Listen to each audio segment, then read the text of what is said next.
sɔgɔmada fɛ nɛgɛ ɲɛ 7 tɛmɛna sanga 30 ye Mali kɔnɔ. An ka foli bɛ aw ye. VOA Bambara ka tabale gosika ye nin ye. VOA Afrika kunnafoni turukalaw kan. Seinabu Cero. Alamisa don novembre kalo tile 9 san 2023 lamɛnbaajɛkulu bɛɛ lajɛlen ka sɔgɔmada foli bɛ yan nɔ aw mana kɛ diɲɛ fan o fan fɛ. Kunnafoni bakuruba minnu b'an bolokɔrɔ bi donya in na o de ye ninnu ye. Kuranko bɛ lahalaya jumɛn na Mali kɔnɔ? Anw salen don. An b'an da b'an ɲɛ sunɔgɔ t'an ye. An denw tɛ sunɔgɔ. An bɛ sigi an wolodenninw fifa fo ka dugu jɛ. Ka bɔ Bamako ale ni Mali marabolo caman wɛrɛw la, maliden dɔw b'u hakilina di ka kɛɲɛ ni kurantigɛ banbali ye minnu yɛrɛ la magoɲɛbatigiw bɛ olu la fo ka taa se énergie jɔyɔrɔbatigi kɔrɔ dɔ ma ka fara o kan minisiri kun don min ka baaraw ɲɛsinen don. Ne ma fɔ ko énergie agent bɛ ka ɲi dɛ, ne m'o fɔ. Ne ma fɔ ko tiɲɛni tɛ kɛ ye dɛ, ne ma fɔ ko bandiya tɛ kɛ, suɲɛni tɛ kɛ, ne m'o fɔ. Mais le problème énergie aujourd'hui, il est structurel. Énergie dans sa forme actuelle, hali san wɛrɛ u tɛ se ka nin problème ɲɛnabɔ. Ali santa ɲinan ko ni énergie tora nin kɔnɔ u tɛ se ka ɲɛnabɔ. Sɔni an bɛna Jean-Marie Sangare lasɔrɔ min ni ale y'an ka bi sɔgɔmada in na don ma welelen ye. Halisa ka kɛɲɛ ni kuranko lahalayaw ye an bɛ taa Mali marabolo fɔlɔ kɔnɔ ni o bɛ tali kɛ Kayila min yɛrɛ la yen nɔ kuranko gɛlɛyaw olu kɔlɔlɔ sera maa dɔw ma. Que le délestage de la situation dépasse la direction régionale de l'EDEM de Kayila. K'a fɔ tout se fait au niveau de Bamako. Olu minnu bɛ yan olu tɛ programme si kalama la. Ninnu de ye bakurunbaw ye kunnafoniya wɛrɛw bɛna fara minnu kan ni ka bɛɛ lajɛlen walawalaw ye sanga 30 kɔnɔ bi alamisa don novembre kalo tile 9 san 2023 tabali kunnafoni kɛnɛ kan. Aw ni sɔgɔma kokura a y'aw bisimila.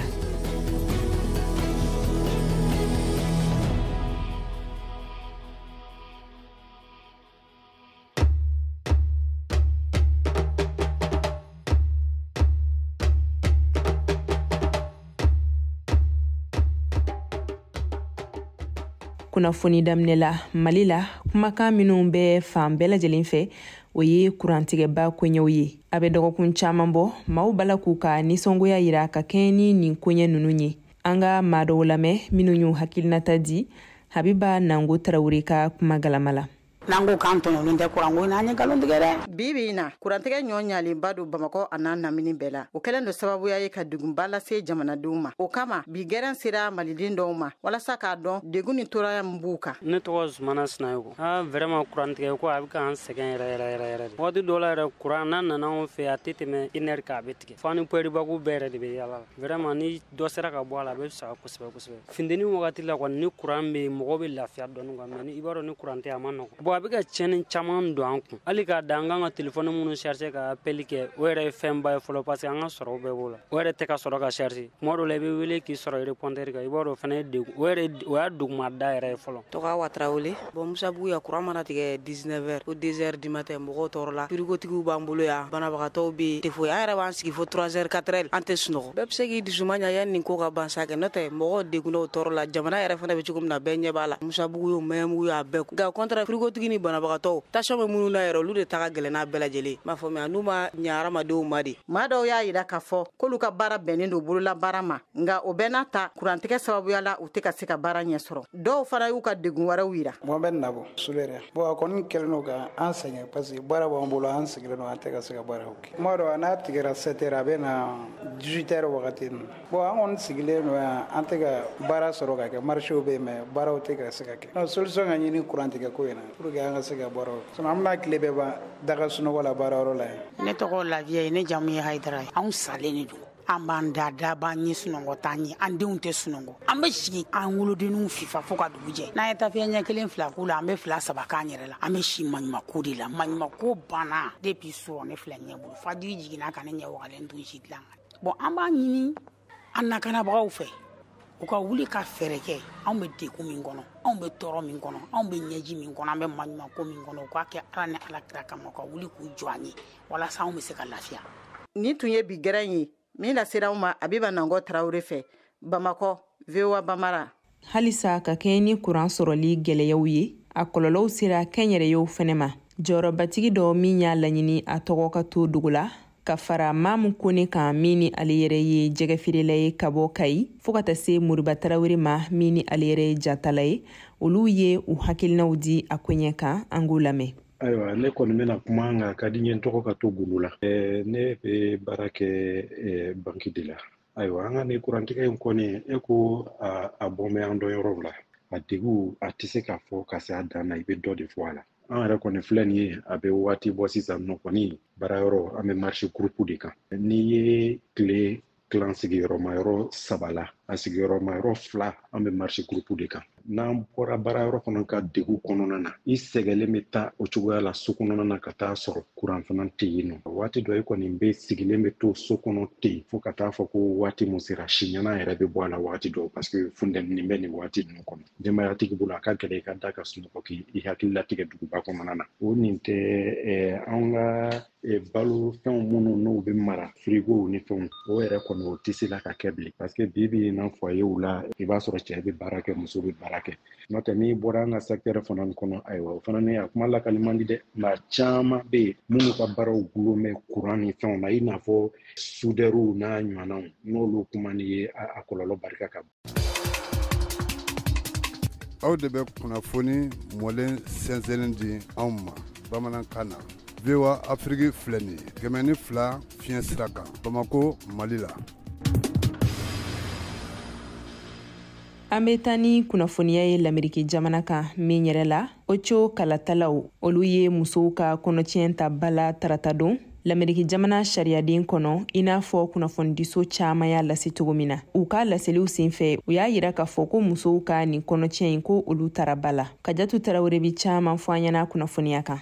Nin ye tamasiyɛn belebele ye min bɛna jɔyɔrɔba sɔrɔ san 2024 yɛrɛkofaw senfɛ Kentucky mara ladalatigi gɛlɛnw sigiɲɔgɔn marayɔrɔ kɔnɔna na Andy Beshear démocrates ka tɔnden min bɛ gouverneuriya la sera ka gaɲɛ sɔrɔ kokura tarata don na k'a to a ka sigilan kɔnɔna na ka sababu kɛ a ye musow ka kɔnɔtiɲɛ hakɛ sariya ne a kuma cayara waati tɛmɛnen ninnu na kɛ a ka kampaɲikɛlan ye seere kelen ninnu ka fɔ la Ohio mara ye gaɲɛ sɔrɔ ka kɛɲɛ ni sariya hakɛ bayɛlɛmali ninnu ye ne 155 ye New York Times kunnafoni sɛbɛn ka laseli la a jaabili kunnafoniw kunbɛra ne wasaba ye kɔnɔtiɲɛ kɔkɔrɔdunbagaw ka ɲɔgɔnnajɛrɛ kulu kɛnɛba kɔnɔna na Columbus républicains ka mara faaba kɔnɔna na kuma foyi tɛ ne da k'a fɔ ka danga ni nisɔndiya ninnu kan Summer McLean ne a si bɛ san 27 la ne a ye nin taabolo nin kɛlɛkɛlaba ye ka fɔ la AFP kunnafonidilaw ye hakɛ sariya ninnu kɔnbagaw kulu Ohio ne u bɛ wele nazarakan na ko Coalition Anti-Avortement Protect Women Ohio ye u ka dusumakasa an'u ka jigilatigɛ jira ka kɛɲɛ ne nin jaabi bɔlen ninnu ye Ohio farala sigidaw kan ladalatigiw gɛlɛnw bɛ yɔrɔ minnu na minnu ka jama ye kala ta kɔnɔtiɲɛ hakɛ sariya kɔkɔrɔmadonbagaw ye ka bali républicains la Cour suprême ka giringa ban kɔfɛ salongo a voté tun kɔlɔsilen bɛ kosɛbɛ jamana kɔnɔna na sabula a bɛna kɛ sababu ye ka kalatalaw tafan jira sabula a bɛna kɛ sababu ye ka kalatalaw ka hakilinaw n'u ka tafanw jira ka kɛɲɛ ni san wɛrɛ jamanakuntigi ɲini kalataw ye laseli min bɛna mɛn aw fɛ nin bɔra colonel Mariam Sagara yɔrɔ uti kalo tile 11 san 2022 la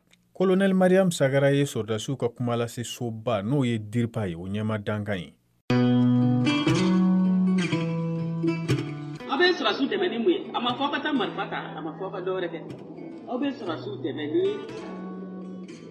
kunnafoni di de i bɛ mɔgɔ i bara a tigi bɛ bɔrɔ t'a la don o don k'a don aw ka du kɔnɔ mun bɛ bɔrɔ kɔnɔ aw t'o dɔn aw sigilen don k'aw ba kun fo ni tiɲɛni kɛra don min na ko ja nin tun ye terroriste de yan'o ka kɛ mun na aw t'a ɲɛfɔ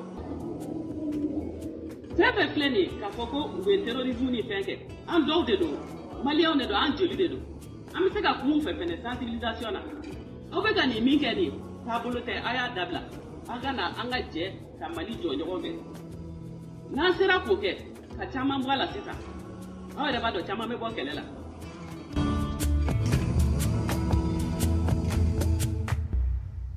Nin tun ye colonel Mariam Sagara ka laseli ye ka bɔ DIRPA la n'o ye Mali sɔrdasiw ka kuma lase soba ye. An bɛ segin ka na ni kunnafoniyaw ye Mali kɔnɔ halisa ka kɛɲɛ ni EDM ka kurantigɛ banbali ye an ye Jean-Marie Sangare lasɔrɔ kunun Malikura kunnafonidi kɛnɛ kan min ni ale yɛrɛ ye jɔyɔrɔbatigi kɔrɔ ye Énergie du Mali kɔnɔ ka fara o kan minisiri kɔrɔ tun don min ka baaraw ɲɛsinen don kunnafonidi koɲɛw ɲɛnabɔli kama Mali kɔnɔ ɲininkali minnu tenkunna la olu bɛɛ lajɛlen kɛra Kajatu Tarawele fɛ.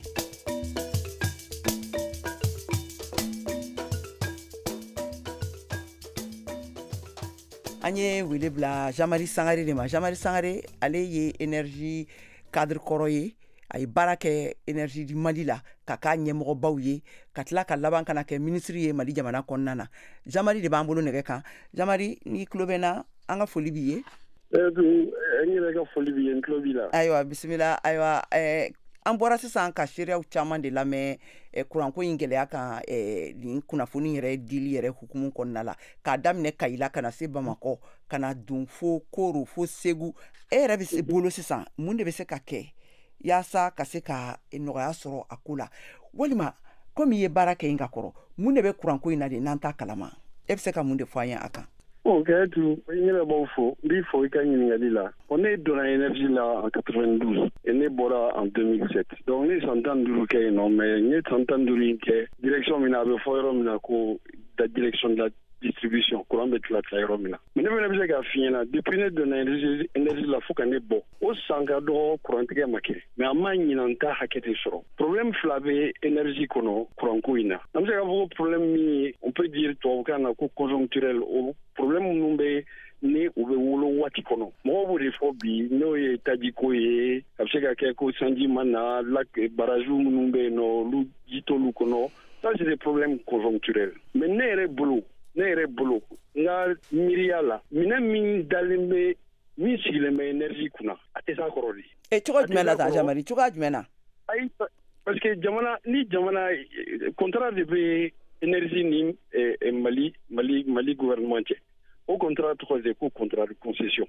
Un contrat revisera ni akliwala to wubena wakati mina au début des années 2000. Un contrat revisera ka bama. Ka yoro do jatemne krome yoro munna ka kro ko ka énergie tay kronta yoro mina ka amader ko okuna. Maro ni akliwala. Wala malien chamanga kuran. Donc yoro ola famia la sisan énergie be komi sisan e kenyere e chakeda di do quoi. Contrat ba ni Mali jamana ni ɲɔgɔn cɛla la mɔgɔ wɛrɛw faralen don ɲɔgɔn kan olu de kɛlen bɛ k'a ta k'a kɛ komi société kɛnyɛrɛ ye société dɔ yala mais au début parce que le service public de l'électricité et puis de l'eau c'est un service public jamana de b'a ta ka confier mɔgɔ la min y'a ja k'a fɔ karisa ne ni n ka jamanadenw cɛla ne de kan ka courant d'u ma n kan ka ji d'u ma nka komi e bɛ s'a baara la n b'a confier la au contraire de bɛ Mali ni énergie cɛ. Mais l'énergie est une société anonyme. Elle n'a sur Mali à trier à 100%. Parce que trier a fallu de 1970 jusqu'à maintenant. Mais Mali est à trier. Mais donner une énergie, il faut qu'on mission mindirama. Kaka courant là. Ka donner. Kakla katla. Katla ka courant là c'est Mali fanchamana yoro munu konfira là. Katla ka mene on olu entretien ke énergie te sakoro ka wari nyini ka fo ku ka to ko o mene bela sago wallahi billahi kayatu énergie te sakoro bi o de kuma tien mais on problème de traiter tout le temps ka ba fo nasro ne ma fo ngo énergie agent be kainde ne mo fo ne ma fo ngo cheni te kaide ne ma fo ngo bandia te question te ne mo fo mais le problème énergie aujourd'hui il est structurel énergie dans sa forme actuelle ali sanwore utizega ni problème ni nebo ali santani nanko ni énergie tora ni ngona utizega ni nebo mali on be jorolendo ko courant o se ga ni nebo ni munye we kaji ko be ka fala o ma suma be digina dans peu de temps ne suma digina ça charge be digi bo be lafia non ça aurait vécu mais dès que ni funteni bora droit ko be la ka damne tun mais nyinanta ina make funteni ko dama yi abeka ke karata tata di suma ko makala funteni ko makala ne ba donc kabi décembre 2022 courant damne parce que problème essentiel énergie mo ni wini nga ba fi ko olu be courant lan so mina kuta faire so wala ko donc structurellement ils sont déficitaires donc wartu bulo OK bon sisan Jean-Marie comme yé ni courant ko ndo magala jeye mu ne be se ka kesi sa yasa jamana de mu se ka lafia ka degu wuli ka boyi kuma chama fora kuma chama ke ko chama be ka ke mu de be se ka ke concrètement mu se ka courant nɔgɔya sisan ka di jamana de ma ka mo bo degu kono o te ni machine na soro machine bulo na machine benkai machine nous veut fonctionner gila nous veut fonctionner pétrole ou bien fuel là ou va faut comme na so kai ni pétrole ko de baje ni carburant ko de baje ni carburant so la ben noyo ni climat la ministre bora do mi suga kuma tele la agogo d'ici demain ka ben noyo mais le lendemain à Bamako noya kera là i b'a sɔrɔ o ye carburant d'u ma kɛ mais o kɔfɛ ni carburant tɛ yen groupe tɛ se ka marché o a tɛ se ka marché cogo si la ne bolo bi jamana de bɛ solution ɲini cogo bɛɛ de la ka carburant ko ɲɛnabɔ parce que EDM filɛ nin sisan c'est une société anonyme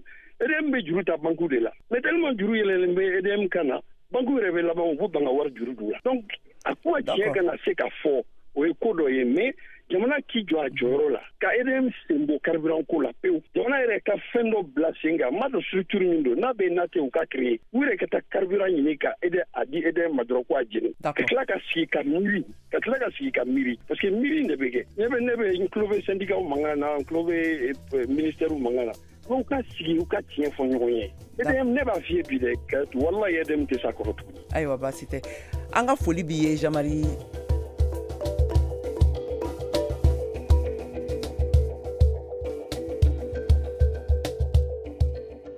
An bɛ taa Mali marabolo fɔlɔ kɔnɔ ni o bɛ tali kɛ Kayila a bɛ kalo caman bɔ kurantigɛ kɔtigɛbaliw olu kɛlen don sababu ye ka kɔlɔlɔw se maa caman de ma ka bɔ Kayi an ka lasigiden Isa Bakari Bacili ale ye fasirika koɲɛ kan an ka lamɛn.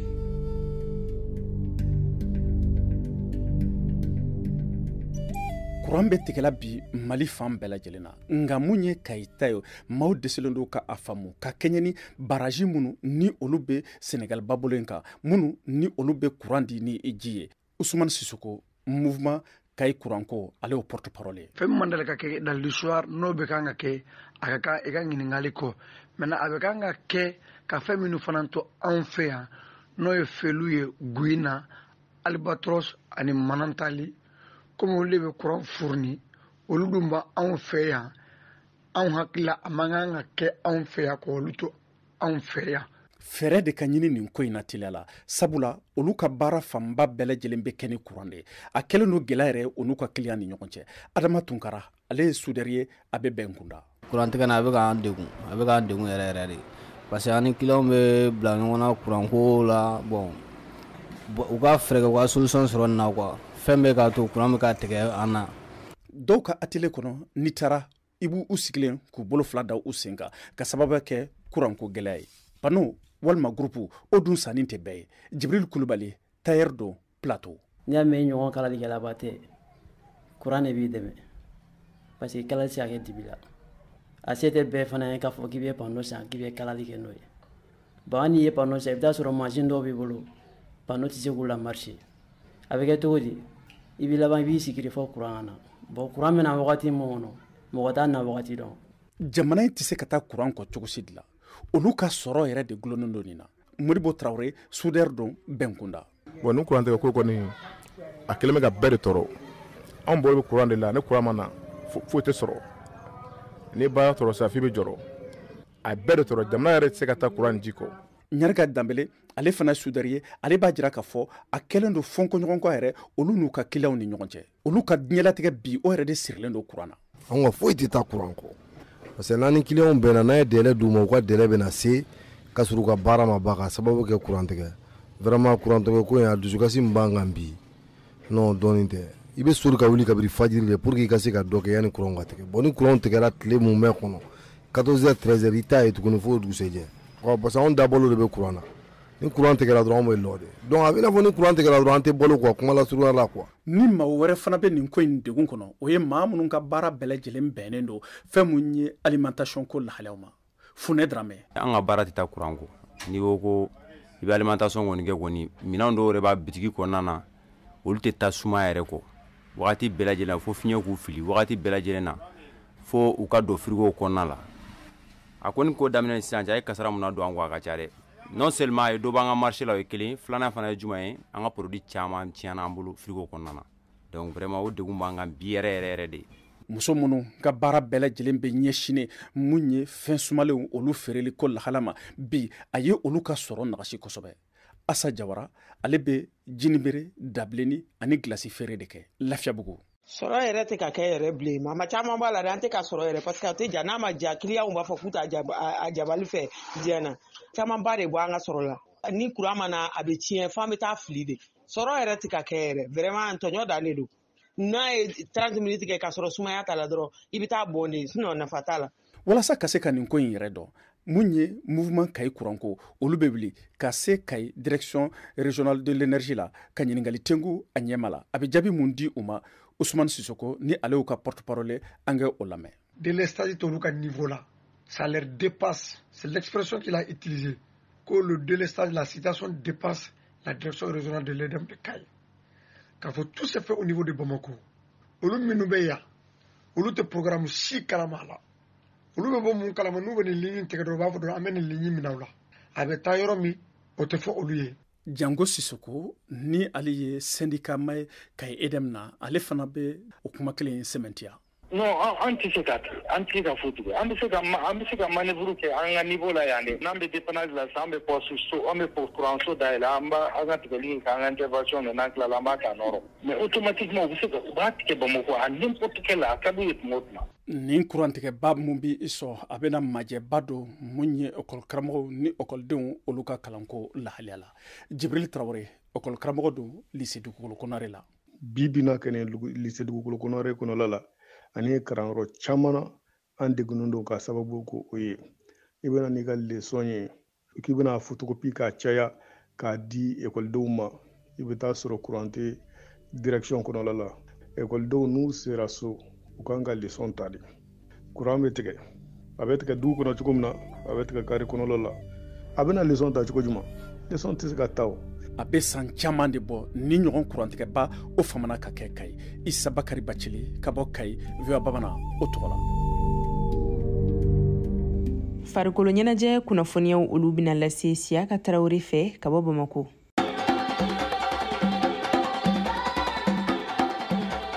Senantolantan bunakun kan diɲɛ ɲɔgɔn kunbɛba denmisɛnnin kunda cɛmaninw ko don minnu si ma tɛmɛ san 17 kan Coupe du Monde U17 ko don. A bɛ daminɛ sini juma novembre kalo in tile 10 san 2023 Indonésie jamana kan. Mali bɛ kɛnɛ kan kabini ntɛnɛ tɛmɛnen o y'a sɔrɔ Mali denmisɛnninw ye tile 10 kɛ labɛnniw na Arabi Saoudite kaw fɛ yen. Bayi Kulibali Mali sɛnɛntolantana y'a jira ko baara tagabolo ka ɲi u bɛ jɔnjɔn de fɛ. An ma sera basi foyi t'an na depuis Bamako an y'a daminɛ an bɛ ka préparation kɛ ka ɲɛ entraînement fara match kan ka tila ka taga Arabi Saoudite ka taa préparation fana kɛ match amical 1 kɛ contre Équateur a wusayara an ma préparation a tagabolo ka ɲi an na kun ye min an m'a essayer ka baara tɔ kɛ ka ɲɛ n'Ala sɔnna an kɔni an bɛ dugawu de ɲini maliyɛnw fɛ bɛɛ lajɛlen ka dugawu kɛ an yɛrɛ b'an cɛsiri an bɛ baara kɛ an na kun ye ka mondial de ta ka taa n'a ye ka taa n'a ye an faso la n'Ala sɔnna ma inchallah. Seku Kone Mali sɛnɛntolantana ale fana ko jɔnjɔn i n'a fɔ Bayi y'a fɔ cogoya min na. Yɔrɔ y'a minɛcogo ɲuman na an bɛ préparation na bon a bɛɛ ka fisa dɔɔni an b'a kan. N bɛ maliyɛnden bɛɛ lajɛlen fo u hakili latigɛ n'Ala sɔnna ma an fana b'an seko kɛ an bɛna nin coupe ɲɛ inchallah. Mali forobatɔn degeli karamɔgɔ Sumala Kulibali sigilen bɛ ni jaabi ɲuman ye kɛnɛ in kan. On taara entraînement kɛ pour que on perd pas de temps tɔ ninnu kun bɛɛ bɛ yan ka ban pendant 10 jours min kun ka gɛlɛn o ye an y'a fɔ depuis kuma jan depuis an bɛ kan na an ka qualifier ka na coupe du monde na ala ɲuman se coupe du monde na an b'a kɛnɛ kan an b'a ɲini ala fɛ ala ka ɲuman cɛ an ɲɛnɛ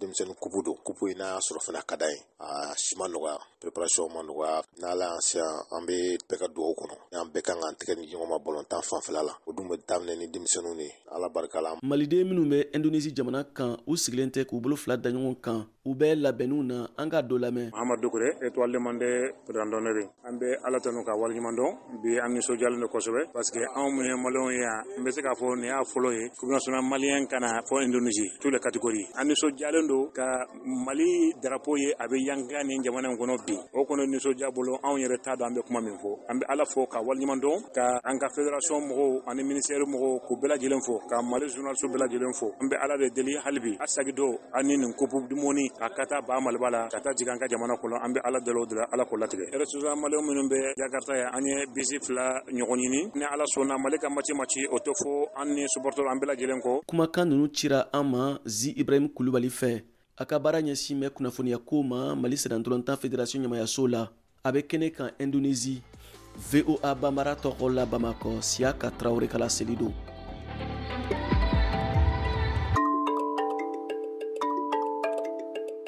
Waati sera ka maliden dɔw lamɛn Hamina ni jɔrɔnako min mana kɛ u la olu fɔli nasira la an k'u lamɛn.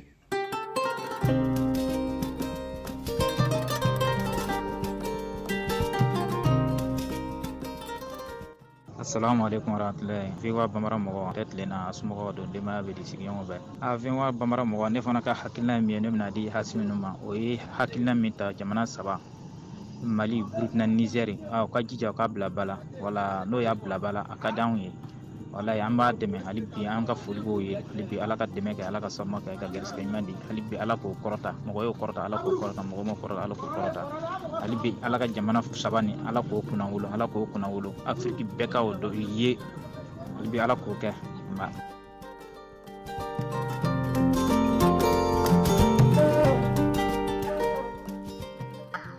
Assalamu alaikum warahmatullahi wabarakatuh. Vewa Afriki lamɛnba cɛ ana muso denmisɛnnin ani maakɔrɔba n ka foli bɛ se a bɛɛ lajɛlen ma. Ne ye Mamadu Sise Nape Kɛbɛkɔrɔna Sise Bugu la. N bɛ se ka min fɔ Kidaliko kibaruya kan bi Mali kɔnɔ fɛn min ye Kidali ye maliyɛn bɛɛ lajɛlen tulo kɛrɛmisigilen don k'i ɲɛ ni toloma lɔ kɛ Kidali de kunnafoni ma kɔnɔ. An b'a yira sɔrɔsiw la k'a fɔ Kidaliko min filɛ nin ye toujours u kana ɲinɛ u yɛrɛ kɔ k'u hakili to i yɛrɛ la parce que janfanti ninnu u bɛ bɔ sira bɛɛ lajɛlen ne fɛ u bɛ bɔ sira bɛɛ lajɛlen ne fɛ u kɛnɛ na su fara tile kan u kɛnɛ ɲinɛ u yɛrɛ kɔ k'u yɛrɛ la kɔlɔsi u ka bila i kunna fɛnɛ k'a fɔ fɛn bannen tɛ fɔlɔ n'an m'an yɛrɛ ye Kidali kɔnɔ kɛ Kidali lakana fɛn bannen tɛ fɔlɔ toujours janfa bɛ se ka na bin o kan an kɔni bɛ a ɲini Mali cɛ a n'a muso denmisɛnnin ani mɔgɔkɔrɔba an bɛɛ lajɛlen kɛ duwawu sama an ka surasiw ma yarabi Ala kɛ surasiw lakana Ala k'u latanga yarabi Ala ye Seydina Ali kisi bamuru masuba ma cogoya min na an bɛ Alahu taala deli Ala kɛ an ka surasiw kisi maa y'an ka surasiw kisi Ala k'u kisi Ala kɛ jamana ta fanga di surasi ninnu ma an b'u kɔ bi an b'u kɔ bi an b'u kɔ su an b'u kɔ tile an b'u kɔ bi an b'u kɔ sini.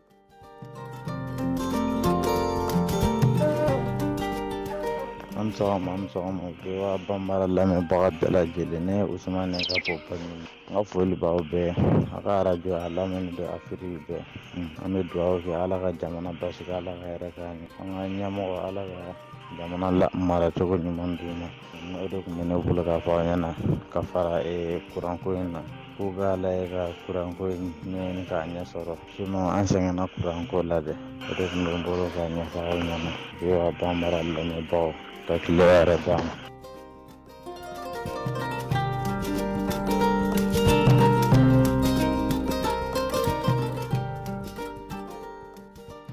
ani sɔgɔma bɛɛ Afiriki lamɛnbagaw n ka foli b'aw bɛɛ lajɛlen ne tɔgɔ Karimu Dunbiya ka bɔ Cercle de Selengi commune de Taganugu n bɛ yɔrɔ min na sisan n sigiyɔrɔ bɛnnen don Kati Sanafara ma ne bɛ bɔ ka foli kɛ bɛɛ b'a mɔgɔ bɛɛ lajɛlen ka tila o la haminanko min hakilina min na bi k'o lajɛ o ye ministre kuranko ministre bɔra ka laseli minnu kɛ n'a ma bɛn énergie mɔgɔ ma donc o tɛ tiɲɛ de kan n'o tɛ ni tiɲɛ kɔni fɔra tiɲɛ fɔla ye mɔgɔ ni ye tiɲɛ fɔla ni tiɲɛ ma kuma fɔla dɔrɔn fili t'a la en vraiment ministre ka kuma a ye ne kɔni ne la sɔn énergie mɔgɔ de bɛ se k'a fɔ k'olu tɛ namaratɔ ye sinon maliyɛn bɛ b'a la ko namara bɛ énergie kɔnɔla la ni mara min bɔra k'o kuma fɔ a y'a ka fɔta fɔ tiɲɛ fɔla de don ni mɔgɔ min bɛ tiɲɛ fɔ i ka kumakan tɛ fili quoi ni tiɲɛ fɔla la mɛ dɔrɔn i b'a dɔn a ye tiɲɛ de fɔ tiɲɛ yɛrɛ la a ka kuma ye ne kɔni la sɔn hali bi tɛ Ala hakili ɲuman ni énergie mɔgɔ ma u ka segin quoi sinon courant tɛgɛ nin a ye mɔgɔw sɛgɛn dɛ tiɲɛ yɛrɛ la n ka foli bɛ bɛɛ b'a mɔgɔ bɛɛ lajɛlen.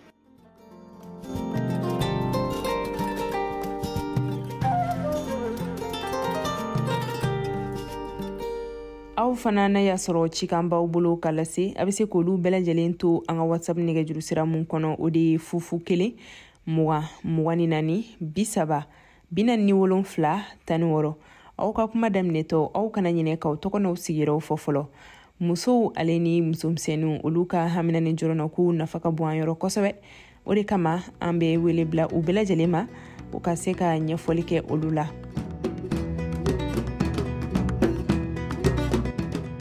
nin bɛ dan sigi an ka bi alamisadon novembre kalo tile 9 san 2023 tabalen kunnafoni kɛnɛ la kunnafoniw lasera aw balimamuso Seinabu Cero fɛ fɛn min ye nɛgɛ karafe Daji Balaw ye ale bolo bɛ o la sini jumadon ni waati kelen in na ni nɛgɛ kaɲɛ 7 tɛmɛna ni sanga 30 ye an bɛna ɲɔgɔn lasɔrɔ aw ka tile kunnafoniya kunfɔlɔ olu fɔli na sira la ni aw minnu ma se ka o sɔrɔ foyi ma tiɲɛ segin bɛ k'a kan nɛgɛ kaɲɛ 9 waati aw ni ce aw ka kulomajɔ la Ala ka tile hɛrɛ di an bɛɛ lajɛlen ma.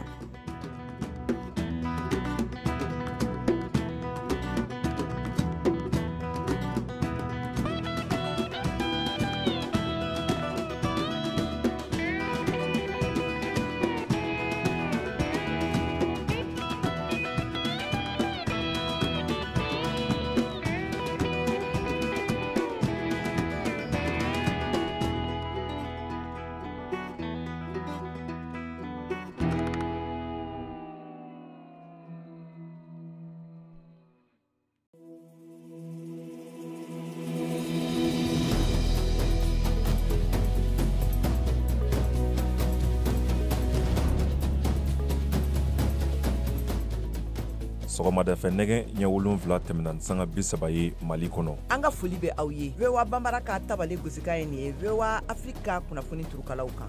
Seinabu Cero. Alamisa don novembre kalo tile 9 sanba 2023 lamɛnba jɛkulu bɛɛ lajɛlen ka sɔgɔmada foli bɛ yan nɔ aw mana kɛ diɲɛ fan o fan fɛ. Kunnafoni bakuruba minnu b'an bolokɔrɔ bi donya in na o de ye ninnu ye. Kuranko bɛ lahalaya jumɛn na Mali kɔnɔ? Anw salen don. An b'an da b'an ɲɛ sunɔgɔ t'an ɲɛ, an denw tɛ sunɔgɔ. An bɛ sigi an wolodenninw fifa fo ka dugu jɛ. Ka bɔ Bamako ale ni Mali marabolo caman wɛrɛw la, maliden dɔw b'u hakilina di ka kɛɲɛ ni kurantigɛ banbali ye minnu yɛrɛ la magoɲɛbatigiw bɛ olu la fo ka taa se énergie jɔyɔrɔbatigi kɔrɔ dɔ ma ka fara o kan minisiri kun don min ka baaraw ɲɛsinen don. Ne ma fɔ n ko énergie agent bɛ ka ɲi dɛ, ne m'o fɔ. Ne ma fɔ n ko tiɲɛni tɛ kɛ ye dɛ, ne ma fɔ n ko bandiya tɛ kɛ, suɲɛni tɛ kɛ, ne m'o fɔ. Mais le problème énergie aujourd'hui, il est structurel. Énergie dans sa forme actuelle, ali san wɛrɛ u tɛ se ka nin problème ɲɛnabɔ. Ali san tan ɲinan ko ni énergie tora nin kɔnɔ u tɛ se ka ɲɛnabɔ. Sɔɔni an bɛna Jean-Marie Sangare lasɔrɔ min ni ale y'an ka bi sɔgɔmada in na don ma welelen ye. Halisa ka kɛɲɛ ni kuranko lahalayaw ye an bɛ taa Mali marabolo fɔlɔ kɔnɔ ni o bɛ tali kɛ Kayila min yɛrɛ la yen nɔ kuranko gɛlɛyaw olu kɔlɔlɔ sera maa dɔw ma. Que le délestage de la situation dépasse la direction régionale de l'EDEM de Kaye. K'a fɔ tout se fait au niveau de Bamako. Olu minnu bɛ yan olu tɛ programme si kalama la. Ninnu de ye bakurunbaw ye kunnafoniya wɛrɛw bɛna fara minnu kan ni ka bɛɛ lajɛlen walawalaw ye sanga 30 kɔnɔ bi alamisa don novembre kalo tile 9 san 2023 tabali kunnafoni kɛnɛ kan aw ni sɔgɔma kokura a y'aw bisimila.